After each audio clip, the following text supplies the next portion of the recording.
جو اولاد نرینہ نہیں رکھتے اللہ انہیں اولاد نرینہ عطا فرما، باحق کے جناب سید سجاد جو بیمار ہیں ان کو شفا عطا فرما، باحق کے جناب سید سجاد بانیان مجالس کو خیر و برکت عطا فرما، جو مومنین ہم میں بیمار ہیں انہیں شفا عطا فرما، امام زمانہ کا ظہور فرما، تعجیل فرما۔ جی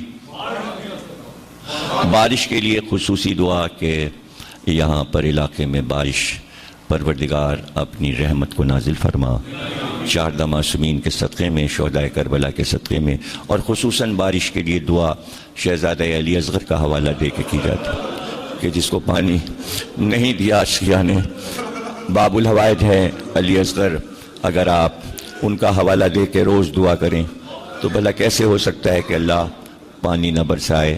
اور خصوصی طور پر ایک علم ضرور آپ حضرات باہر لایا کریں، روز صحن میں لا کے ایک نوحہ پڑھا کریں، علم جب زیر آسمان آ جاتا ہے تو فوراً بارش ہو جاتی ہے۔ اللہ آپ کو سلامت رکھے۔